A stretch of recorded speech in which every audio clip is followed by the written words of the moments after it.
ஆகையால் மக்கள் மிகப்பெரிய கோபத்தில் இருக்கிறார்கள். புரட்சித் தலைவரையும் புரட்சித் தலைவியும் அடகு வைத்த கூட்டமாக இருக்கிறார்கள். ஆகையால் மக்கள் வெறுக்க தொடங்கியிருக்கிறார்கள். காலம் இப்போ கூட்டணி மாறும், அதுலேயும் போட்டி வேற மாதிரி மாறும். இல்லை, மக்கள் வெறுப்பு நான் கேட்கல. என்னன்னா தாவேக்காவினர் அதிமுக ஒரு பொருட்டாவே கருதுறது இல்லை. அது ஏன்னு கேட்குறேன். ஏன்னா அவங்கள்ட்ட இருக்காங்க 58 எம்எல்ஏக்கள் பக்கம் இருக்காங்க. அவங்களுடைய வெற்றி சதவீதம் 2% தான் கொஞ்சம் குறைவில் தோத்துருக்காங்க அப்படின்னு எடுத்துக்கணும். நாடாளுமன்றத்தில் பெரும் 18.2%.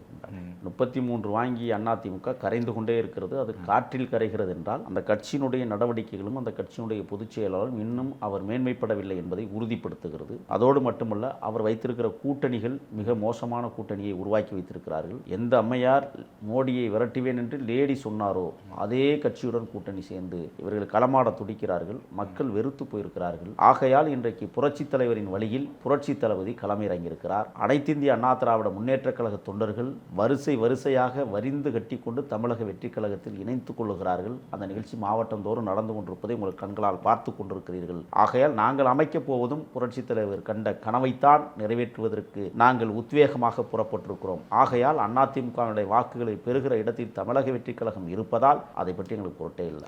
இப்போ 4 முனை போட்டி அப்படிங்கிறது தான் இப்போ நிலையில் இருக்கு. களத்தில் இல்லாதவங்களை பற்றியெல்லாம் எங்கள் தலைவரே சொல்லிட்டாரு, பேச வேண்டாம். யாரு களத்தில் இல்லைங்க? அதிமுக சொல்றீங்களா? அதிமுகவும் சரி, அதற்கு கீழே இருக்கிறவங்களும் சரி. எப்படி சார் கம்பேர் பண்றீங்க? 60+ எம்எல்ஏ வச்சிருக்கவங்கள புதுசா ஒரு கட்சி எப்படி களத்திலே இல்லை நீங்க எப்படி மென்ஷன் பண்றீங்க? அந்த கட்சியே படுதோல்வி அடைந்த வரலாறுகள் உண்டு. ஆண்டு கொண்டிருக்கிற கட்சி கூட படுதோல்வி அடைந்த வரலாறு உண்டு. ஒரு சட்டமன்ற உறுப்பினருக்கு போராடிய விதமெல்லாம் வரலாறாக இருக்கிறது.